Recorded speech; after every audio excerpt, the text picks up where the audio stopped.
तो हेलो मेरी फैमिली, स्वागत है एक बार फिर से आपका आपके अपने परिवार फार्मर्स लॉ में। कल जो कुछ यूनिवर्सिटीज़ का आपके एग्रोनॉमी का पेपर होने वाला है, तो अभी इस वीडियो के अंदर मैं 5 साल के आपके प्रीवियस ईयर के एग्रोनॉमी के पेपर और आपको मोस्ट इंपॉर्टेंट क्वेश्चन देने वाला हूं। तो हो सकता है वीडियो थोड़ा सा बड़ा हो जाए, क्योंकि मैंने बहुत कोशिश की थी आपको कि वाइट बोर्ड या डिजिटल बोर्ड पे समझा के एग्रोनॉमी का करवाने का, पर व्यवस्था नहीं बैठ पाई। तो मजबूरी में ऐसे बना रहा हूं, तो थोड़ा कोऑपरेट करें। और अपने को मेन जो मोटिव है वीडियो का कि आपका पेपर अच्छा हो, तो वो इससे भी हो जाएगा अगर आप ध्यान से देखें। तो वीडियो थोड़ा बड़ा हो सकता है, तो स्किप ना करें, पूरा देखें। अभी बात करने हम 2017-18 का पेपर, आपके सामने जो स्क्रीन पे है एग्रोनॉमी का 2017-18 का पेपर, और 2021-22 तक के पेपर की बात करेंगे, मोस्ट क्वेश्चंस की बात करेंगे। तो स्टार्ट करते हैं इसको भी। इसमें क्वेश्चन देख सकते हो, डेफिनेशंस जो पांच डेफिनेशंस आती है वो, और ये पांचों डेफिनेशंस 5 साल के पेपर अभी लगातार जब आप देखोगे तो एक चीज़ आप देखोगे इनमें कितने बार 4th टाइम रिपीटेड क्वेश्चंस है बड़े क्वेश्चंस के अंदर भी, और मैं मोस्ट बताऊंगा वो भी। तो मेरे को नहीं लगता इस वीडियो के बाहर से आपको कुछ भी देखने की जरूरत पड़ेगी मोस्ट क्वेश्चन, या पेपर इससे बाहर होगा। 101% इसके अंदर से आपको पूरा पेपर मिल जाएगा, फुल % गारंटी है, ठीक है। तो डेफिनेशन की बात करते हैं। गुणवत्ता सीड, ठीक है, गुणवत्ता बीज, क्वालिटी सीड किसे कहते हैं उसकी डेफिनेशन देनी है। तो क्वालिटी सीड किसे कहते हैं, जिसमें एक अच्छे उत्तम बीज के सारे गुणों, उसको क्वालिटी सीड कहते हैं। अब अपना 1 नंबर का क्वेश्चन है, तो इसमें आप मैक्सिमम कितना लिख सकते हैं। जैसे लाइन छोड़ के लिखोगे तो 4 से 5 लाइन आप आराम से भर सकते हो, जिसकी जर्मिनेट % अधिक हो, ठीक है, शुद्धता % अधिक हो। ये सारी चीज़ें लिखनी है कि उत्तम बीज के गुण जो है वो कौन कौन से, वो सारे आपको लिखना है इसमें। दूसरा है जल उपयोग दक्षता, वाटर यूज इफिशियंसी, की फसल को शुष्क पदार्थ जो होता है 1 किलोग्राम बनाने के लिए कितनी जल की आवश्यकता होती है, तो इसमें ये चीज़ आप लिखोगे। वाटर यूज इफिशियंसी बहुत अच्छे से पढ़ाया हुआ है, सर्वाधिक जो होती है रागी की होती है 13.4। नेक्स्ट इसमें आदर्श पादप, प्लांट आइडोटाइप, ऐसे पौधे, आदर्श किसको बोलते हैं, जो सबसे बेस्ट होता है आदर्श, ठीक है, जिनका मतलब उस वातावरण के हिसाब से एक निश्चित स्थान जो है उस वातावरण के हिसाब से वो सबसे बेस्ट परफॉर्मेंस देने वाला होना चाहिए हर चीज़ में। क्वालिटी में ले लो, प्रोडक्टिविटी में ले लो, हर चीज़ में, मतलब गुणवत्ता, उत्पादन सब में, यील्ड में, सब में उच्च हो, तो उसको आदर्श पादप अपन कह सकते हैं। तो उतना जितना बोर्ड पे समझा सकते थे उतना तो नहीं हो पाएगा यहाँ पे, पर मैं उम्मीद करता हूँ कि आपको कुछ ना कुछ तो फायदा होगा यहाँ से। नेक्स्ट इसमें है क्रॉप वीड कंपटीशन, फसल खरपतवार प्रतिस्पर्धा। अब शब्द से समझ में आ रहा है, अगर 2 बार पढ़ते हो ना कि फसल और खरपतवार, अब देखो जहाँ पे फसल उग रही है वहाँ पे खरपतवार तो उगेंगे ही, और उनके बीच में प्रतिस्पर्धा जो रहेगी वो किस किस के लिए रहती है, मेनली नमी के लिए। ह्यूमिडिटी, जो नमी आपकी होती है, सिंचाई जल देते हो उसकी, पोषक तत्वों की और उर्वरकों के, 3 चीज की ही इसमें मेनली आपके प्रतिस्पर्धा रहे। एलिलोपैथी, जो खरपतवारों से या अन्य पौधों से किसी दूसरे पौधे पर जो उनकी जड़ों से जो रसायन निकलता है उससे जो हानिकारक प्रभाव पड़ता है उसको एलिलोपैथी बोलते हैं। और ये क्वेश्चन देखना 5 साल के पेपर में 5 बार आपको मिल जाएगा डेफिनेशंस में। तो ये 5 डेफिनेशंस हो गई। अगर 5 साल के 5 पेपरों के आप डेफिनेशंस को भी अच्छे से याद करके जाते हो ना, तो आपका पेपर बहुत अच्छे जाने वाला है। बात करते हैं डिफरेंशिएशन, अंतर वाले क्वेश्चन की। तो इसमें आराम से 2 पेज भर के आना है, 1 पेज में ये वाला अंतर, 1 में ये। खाद और उर्वरक, सीधा खाद जो अपने घर पे बनता है, ठीक है, नेचुरली, और फर्टिलाइजर, उर्वरक जो होते हैं फैक्ट्रियों में निर्मित होते हैं, मनुष्य के द्वारा कृत्रिम रूप से बनाए जाते हैं, पोषक तत्वों का कृत्रिम रूप से वो करते हैं। इनमें भार कम होता है और पोषक तत्व अधिक होते हैं, ठीक है। और इसमें खाद के अंदर क्या होगा, गोबर की खाद में क्या होगा, उसमें भार ज़्यादा होगा और पोषक तत्व उसमें कम होंगे। तो ये नॉर्मली अंतर आप लिख सकते हो। सिंचाई और जल निकास, एक चीज़ पेपर को हिंदी और इंग्लिश दोनों में पढ़ना है। कुछ वर्ड्स आपको हो सकता है हिंदी में समझ में नहीं आए, इंग्लिश में नहीं आए, तो कहीं ना कहीं आपको भिड़ जाएगा वो। सिंचाई और ड्रेनेज में क्या अंतर है। इरिगेशन किसको बोलते हैं, फसल को उसकी जलमांग के अनुसार कृत्रिम रूप से पानी देने की क्रिया सिंचाई कहलाती है। और जल निकास किसको कहते हैं, सिंचाई देने की क्रिया को उपरांत जो आवश्यकता से अधिक जल होता है उसको बाहर निकालने को क्या कहते हैं, जल निकास। सिंचाई एक लाभकारी प्रक्रिया है, जल निकास फसल का जो एक्स्ट्रा जल है उसको बाहर निकालने की प्रक्रिया है। तो ये अंतर आप आराम से इसमें लिख के आ सकते हो। ज़्यादा लोड लेने की, एग्रोनॉमी रटने की चीज़ नहीं है, थोड़ा सा समझ के अगर आप पढ़ते हो तो बहुत अच्छा स्कोप है इसमें, अच्छा आप स्कोर कर सकते हो। 5वां देखते हैं, नोट्स या कमेंट्स, ठीक है, शॉर्ट कमेंट्स है।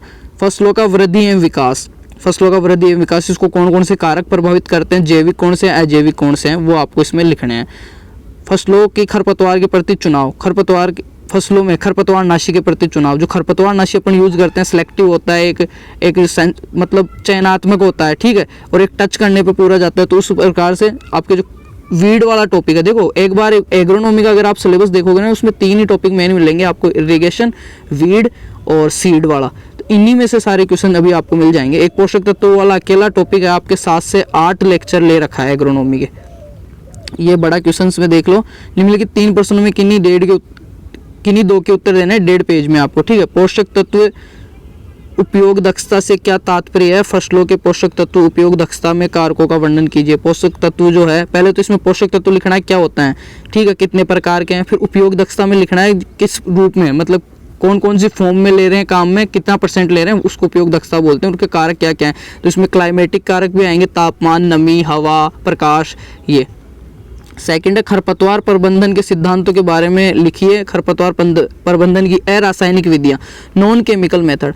अब एक चीज़ यहाँ पे दिमाग लगाना, नॉन केमिकल मतलब केमिकल का यूज नहीं लेना और सारी क्रियाएं कर सकते हैं। तो यहाँ पे आप कल्चरल प्रैक्टिसेस जो है, एग्रोनॉमिक प्रैक्टिसेस हैं, वो कर सकते हो। शस्य उपाय जो हैं खरपतवारों के, वो खेत की तैयारी के टाइम करते हैं वो। और फिजिकल मेथड्स जो है, उखाड़ कर बाहर करना, जलाकर, बर्निंग वगैरह, वो सारे आ जाएंगे। मतलब केमिकल यूज नहीं हो रहा।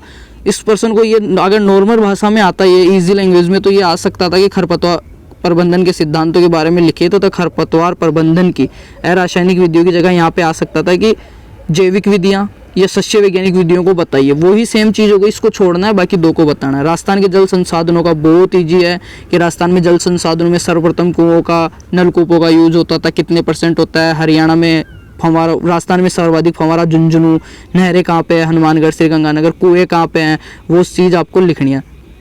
संसाधनों का लिखना है इसमें, रिसोर्सेज का। नेक्स्ट देखते हैं 7वां क्वेश्चन, निम्नलिखित प्रश्नों में से किन्हीं 2 के उत्तर दें। फसल अनुकूलन एवं वितरण के बारे में समझाइए।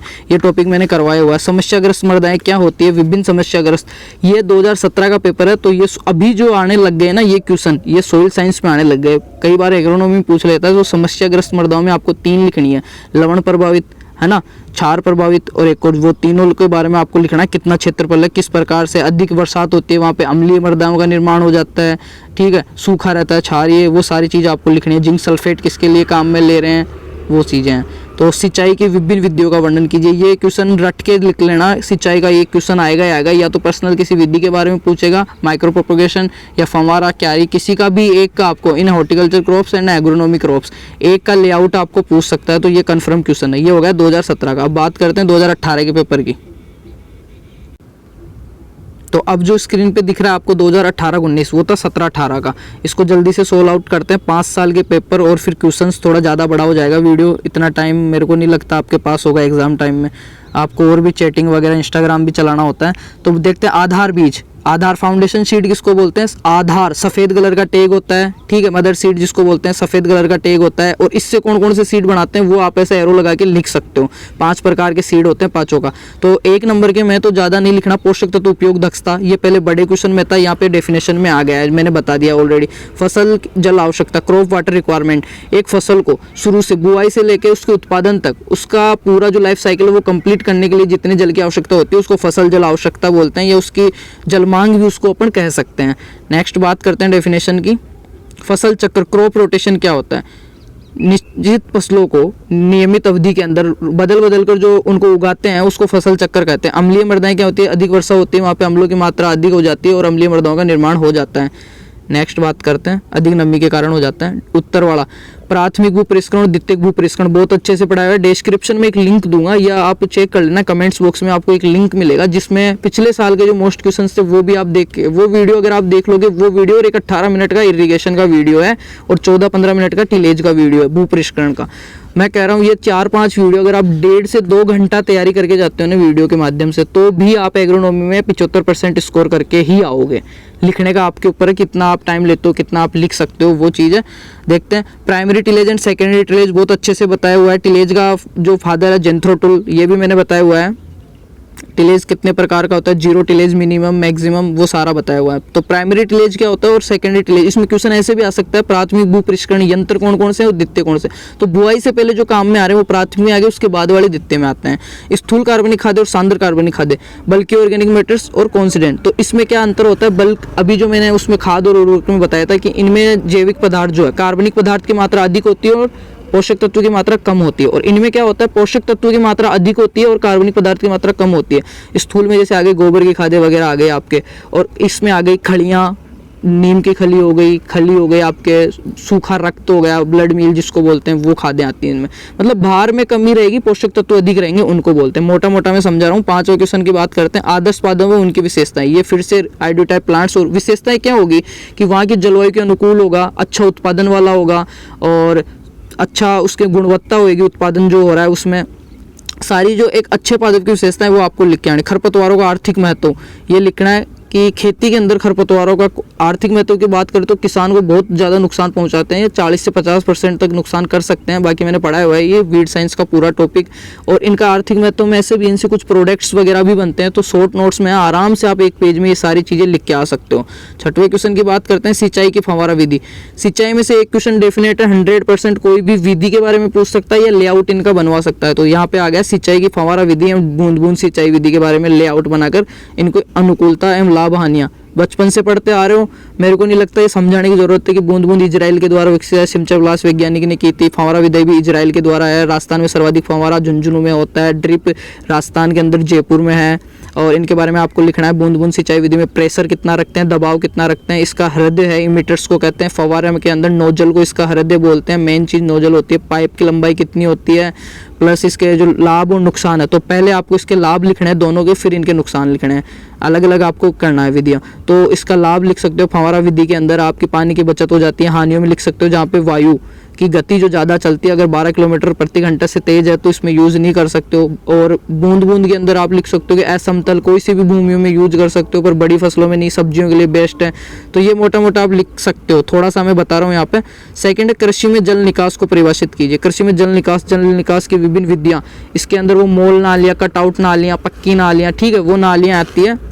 जल निकास, पहले तो आपको जल निकास की परिभाषा निकली है। वाटर ड्रेनेज कहते हैं कैसे कि सिंचाई के दौरान या बरसात वगैरह ऐसे कुछ नहरी क्षेत्र हैं जिनके अंदर आवश्यकता से अधिक जल हो जाता है, खेत में फसल को नुकसान करता है। उससे क्या है, वातर रंध्र जो है आपकी वायु जो है वो मृदा में पूरा जो सूक्ष्म जीव वगैरह है अच्छे से नहीं रह पाते, उनका संतुलन खराब हो जाता है, तो वो नुकसान करता है। अधिक पानी देना भी अति हर चीज़ की नुकसानदायक है। पानी हो, घी हो, कोई भी चीज़ हो, अति नुकसानदायक है। तो जो आवश्यकता से अधिक जल है उसको निकालना ड्रेनेज कहलाता है। इसकी अलग अलग विधियाँ, कटआउट, मोल, तो वो आप इसमें पढ़ के जाना, लिख के आना, पढ़ाया हुआ है मेरा।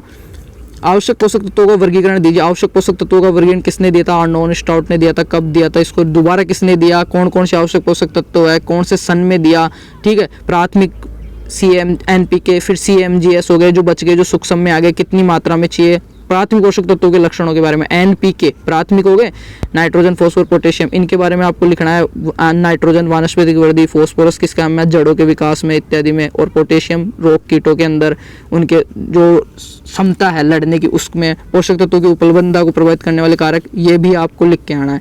तो मैं यहाँ पे ज़्यादा नहीं बता सकता, टाइम की कमी है, थोड़ा संसाधनों की कमी है, तो थोड़ा समझने की कोशिश करें, कोऑपरेट करें। बात करते हैं 7वें क्वेश्चन की, समेकित खरपतवार प्रबंधन। खरपतवार से, सीड से और आपके न्यूट्रिएंट्स से, यहाँ पे नोट आउट कर लो जिसके पास कॉपी है वो, खरपतवार, न्यूट्रिएंट्स और सिंचाई, और एक रह गया आपके, कौन सा रह गया खरपतवार के अलावा, एक उर्वरक वाला। इनसे क्वेश्चन आएगा ही आएगा आपके। नेक्स्ट इसमें देखो, भारत तथा राजस्थान के जल संसाधनों के बारे में, सिंचाई का वर्णन कीजिए। ये पहले और रिपीटेड क्वेश्चन है। फसल अनुकूलता फिर से रिपीटेड क्वेश्चन है। ये बात करते हैं नेक्स्ट ईयर की। नेक्स्ट जो अभी आपको दिख रहा है 2019-20 का थर्ड पेपर है ये अपना, इसको सोल्व करते हैं जल्दी से।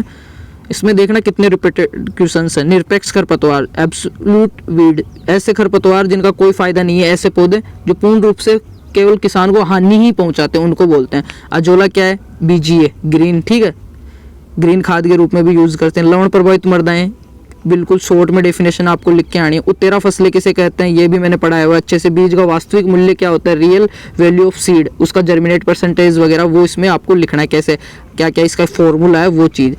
बीज व दाने में अंतर, अब ये थोड़ा सा मैं बताता हूँ बीज और दाने में क्या अंतर है। बीज के अंदर जर्मिनेट परसेंटेज वगैरह सारा देखते हैं अपन, अंकुरण प्रतिशतता, शुद्धता प्रतिशतता सारा, जबकि दाने में अपन कुछ नहीं देखते। दाने का पर्पज अलग होता है, दोनों का पर्पज। बीज का पर्पज है अपना जर्मिनेट करना, फसल लेना, और दाने का है अपना खाना।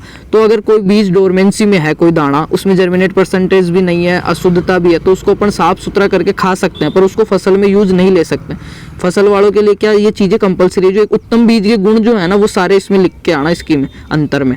नेक्स्ट बात करते हैं उर्वरक खाद, रिपीटेड क्वेश्चन, उर्वरक और खाद, फर्टिलाइजर और खाद में अंतर। उर्वरक में आप लिखना ये मनुष्य द्वारा निर्मित होती है, फैक्ट्री कारखाने में, कल कारखानों में निर्मित होती है, कृत्रिम रूप से बनाई जाती है। मैन्यूर्स के अंदर इनमें पोषक तत्वों की मात्रा कम होती है जबकि इनका घनत्व अधिक होता है। इनमें लिखना है कि जैसे डीएपी, उदाहरण में लिखना है आपको डीएपी, यूरिया, ठीक है, अमोनियम फॉस्फेट, ये चीज़ें, और इसमें लिख के आना आपको गोबर की खाद वगैरह लिख सकते हो आप। नेक्स्ट क्वेश्चन की बात करते हैं फसलों का वानस्पतिक वर्गीकरण, बॉटनिकल। इसमें आपको लिखना है botanical name, family, chromosome number. आवश्यक पोषक तत्व 3 होते हैं। पहले इनके सिद्धांत के बारे में बताना, सिद्धांत में क्या कहा था कि आवश्यक पोषक तत्व किसे कहते हैं? ऐसे पोषक तत्व जिनकी कमी के बिना पौधा अपना जीवन पूरा कर ही नहीं सकता, मतलब वो चाहिए जीवन पूरा करने के लिए, और उनकी कमी कोई और पोषक तत्व पूरी नहीं कर सकता, वो ही कर सकते हैं, उनको आवश्यक पोषक तत्व कहते हैं। 3 होते हैं, NPK। और किसने? आर्नोन स्टाउट वाला। ये सारा आपको लिख के आना है। इनमें क्या क्या इनकी कमी के लक्षण है वो लिखना है, और क्या क्या इनके वर्क है वो लिख के आना है।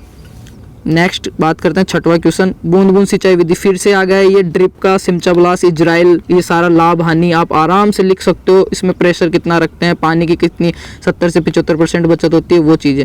उर्वरक उपयोग की विभिन्न विधियाँ, ये अच्छा क्वेश्चन है, ये हमारा पढ़ाया हुआ नहीं है, आप बुक में देख के जाएँ। 12th की बुक में आपको ऐसे कैसे मिल जाएगा।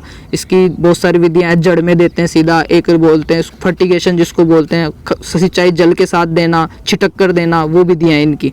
नेक्स्ट बात करते हैं खरपतवार प्रबंधन के सिद्धांत के बारे में लिखिए। खरपतवार नियंत्रण की रासायनिक विधि का वर्णन कीजिए।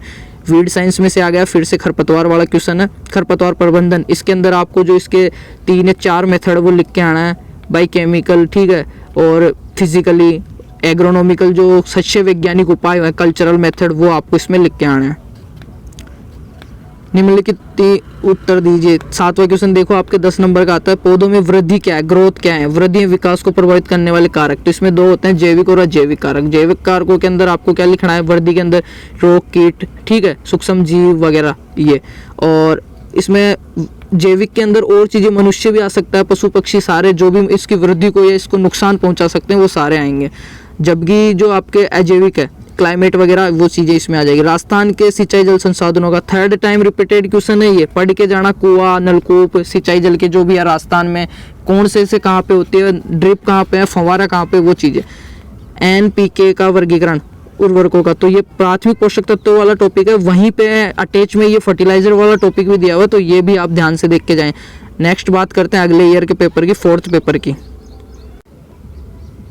अब जो पेपर देख पा रहे हैं आप 2020-21 का फंडामेंटल्स ऑफ एग्रोनॉमी, ठीक है, इसको सोल्व करते हैं इसके बारे में। बाकी मोस्ट क्वेश्चंस वगैरह वो 2-3 क्लास है, वो मैं आपको बताऊंगा। देखो कितनी इजी डेफिनेशंस आई है। सीड के बीज किसे कहते हैं? तो एग्रीकल्चर में आई है, एग्रोनॉमी में तो अपन ये डेफिनेशन लिख सकते हो आपकी, किसी पौधे का कोई सा भी भाग, जड़, तना, पत्ती से नया पौधा तैयार कर सकते हो, बीज कहलाता है। अगर यही परिभाषा बायोलॉजी में आती है तो पुष्प के परिपक्व बीजाणु को बीज कहते हैं, वो लिखनी पड़ेगी। अगर बायो में ये परिभाषा आती है और आप ये लिख के आते हो ना कि पौधे के जड़, तना, पत्ती से नया पौधा तैयार करना, बीज, तो वो आपको 0 नंबर दे सकता है, उसके ऊपर है।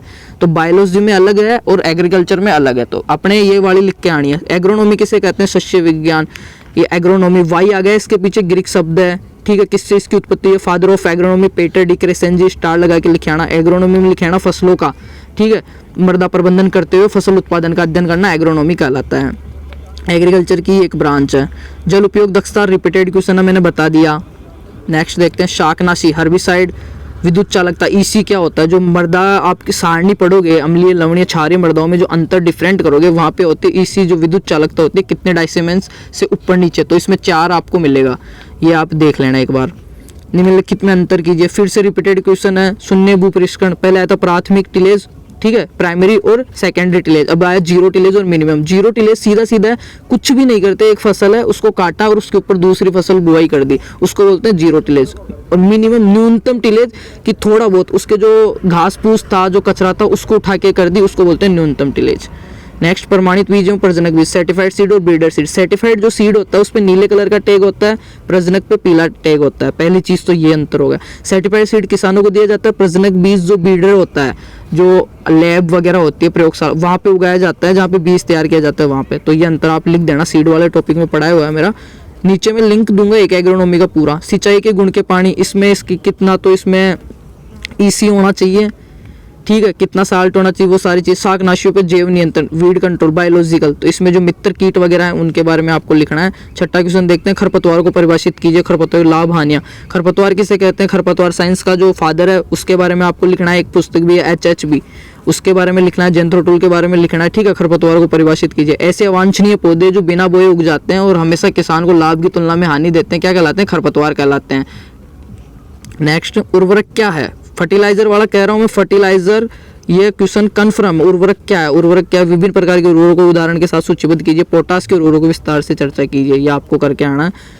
पौधों की वृद्धि एवं विकास की चर्चा करे हुए इनको प्रभावित, रिपीटेड क्वेश्चन है, अच्छा क्वेश्चन है, अब की बार भी रिपीट हो सकता है। विभिन्न प्रकार की सिंचाई की विधियों का वर्णन, ये क्वेश्चन अब की बार आएगा।